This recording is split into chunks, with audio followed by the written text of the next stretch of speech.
am a bit of a mess right now. This is not, they're the Kleenexes. You guys think of everything. This is a heck of a way to start.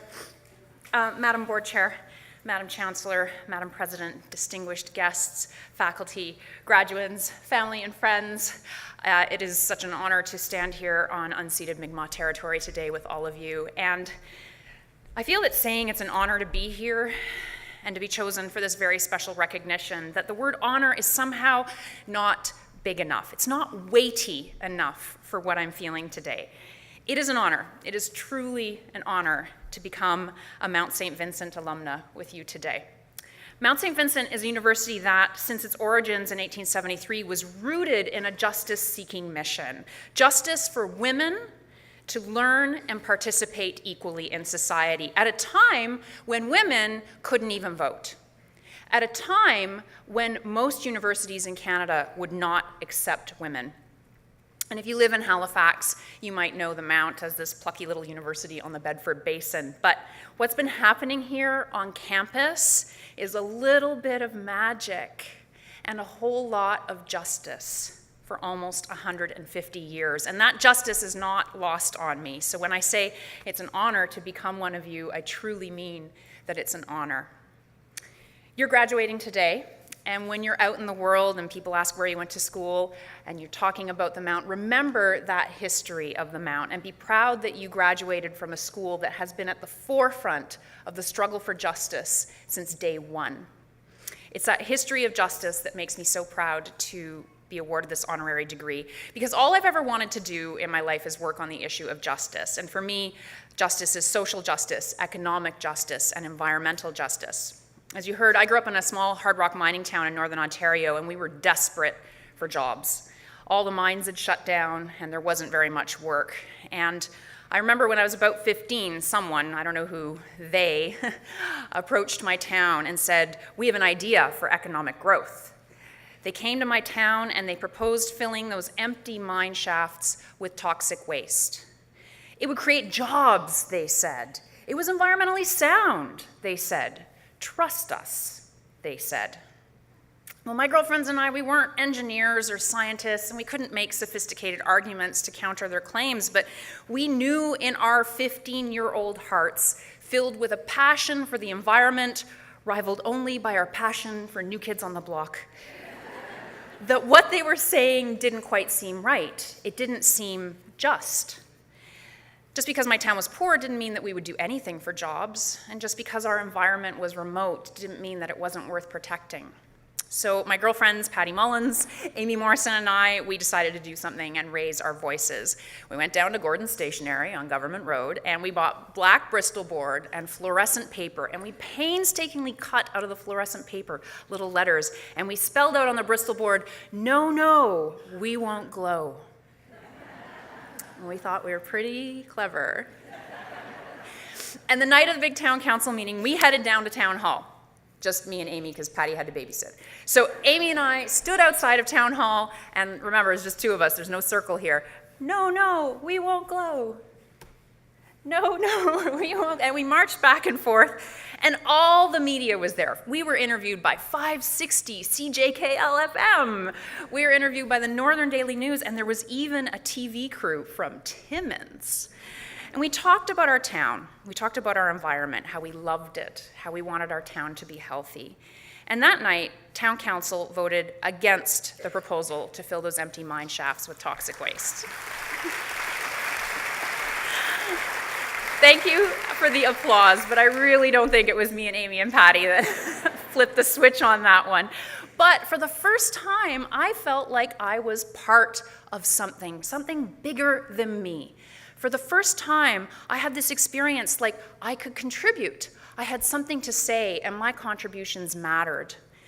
After this experience, I had this thought where I was thinking, wow, if I'm a kid and we can do this, imagine what I could do if I were a grown-up. Maybe even a grown-up with a degree. Maybe even a grown-up with a law degree. Politics wasn't on my radar at that point. So I went off to Toronto, I got a degree, I came to Halifax, I got a law degree, and then I did end up in Parliament as Member of Parliament for Halifax. And for all of my schooling career and my career, I made choices that I thought would make me a better activist. I thought those degrees and those positions, I thought that with power, I would better be able to realize justice in my community. In that struggle for justice, I've had a few wins, I've had a whole lot of losses. But you know what? All the wins that I have ever experienced weren't as a result of having a law degree or being a politician or having more power. They were a result of working in community, of coming together with unlikely allies, of raising our voices together and demanding something different. I was involved in student organizing for my undergrad, and we were successful in achieving a tuition freeze. I was a part of a movement here in Nova Scotia to make energy more affordable, and we were successful in securing an emergency assistance program and a low-income energy efficiency program.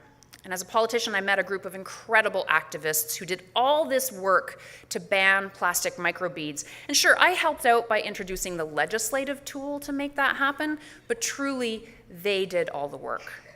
For all these successes, the defining factor that helped us achieve them wasn't a degree or power resting in one person. It was organizing, it was mobilizing, it was talking to our neighbors, working with allies. In 2008, I ran to become the Member of Parliament for Halifax after Alexa McDonough, and I won. And day one, I sat in my seat in Parliament, and I was this gal from Halifax who the day before had been riding her bike and ringing a little pink bell and living the East Coast hipster dream. And there I found myself in this place of history and importance, the center of our parliamentary democracy. There was all this grandeur and pomp and circumstance, and it was awesome in the sense of that word, awe. And I was so excited because there I was in this house of power where I could really do something, make change, seek justice for my community. I worked so hard on that first speech. I spent so much time on it because I wanted to touch on all the things that were terribly important to me. I talked about the face of poverty in Nova Scotia. I talked about the future of clean energy in our province. I talked about race and class and gender. I put my heart and soul into that speech. And I bet that no one here ever saw or read that speech, maybe my mother-in-law excluded. No one paid any attention to it. It didn't even get a little line in the Chronicle Herald saying, "Rookie MP makes inaugural speech." I worked so hard, and that speech didn't change anything. None of my speeches really did, or few of them. But I did have the honor, and I use that word purposefully, I had the honor of working on legislative initiatives that really made a difference. Honor because I worked alongside community members who were raising their voices for a better future, for more justice. And yeah, they needed just a little bit of a help from an elected official who had not more power, because they had power in spades, but someone who had a different power, the power to introduce bills. One victory I had the honor to be a part of was working with a bunch of kids who changed the law in Canada. They were these high school kids in Thunder Bay, Ontario, and they were seeing their friends buy these flavored cigarillos, like these mini cigars, and they were bubblegum flavor and watermelon flavor, and the packaging had like cartoon strawberries with jazz hands on them. I mean, these things were targeted to kids.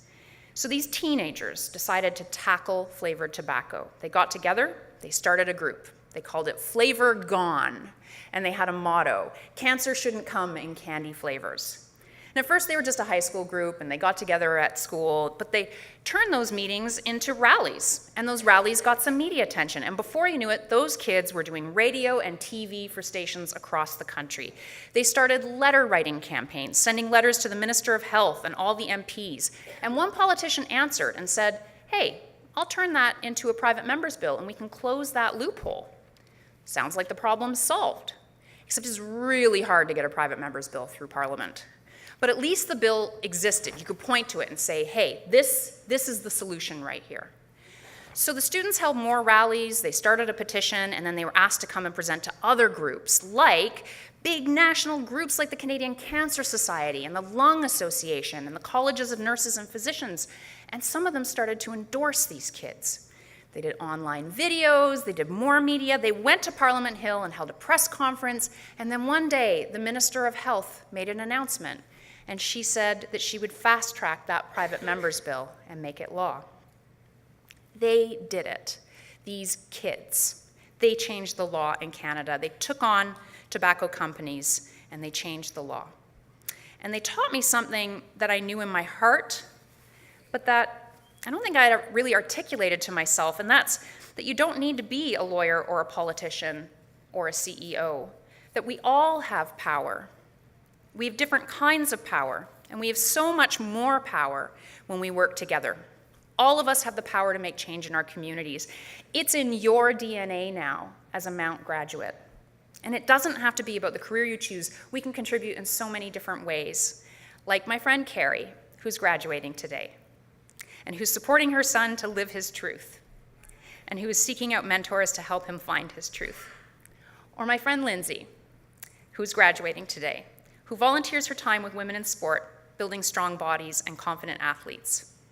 Or my friend Sue, who's representing her constituents here today. So she put her name on a ballot, which is a brave act, but she's also raising 2 caring, compassionate children who understand fairness and justice. Or my friend Meredith, who teaches here and who raises her voice up high for women and children that our society pretends don't exist. Or my cousin Sarah, who's my guest here today, who's raising kind, thoughtful children, and she's also doing her best to teach her students to be critical, to be thoughtful, confident, and to be active members of their community. Think about what you are doing right now and what you'll do in the future to contribute to justice in our communities. Whether you're a PR student doing some voluntary PR work for the food bank, nutrition student advocating for healthy lunches at school, or being a strong role model for kids who are in your life, or doing your part to talk to your friends about racism or poverty or climate change. You are the legacy of that Mount St. Vincent quest for justice. And if you ever need some inspiration, mine comes from this Margaret Mead quote: "Never doubt that a small group of thoughtful, committed citizens can change the world. Indeed, it's the only thing that ever has." That's you. That's us. Congratulations, graduates, and good luck. It's an honor to be with you here today and to receive this degree alongside you.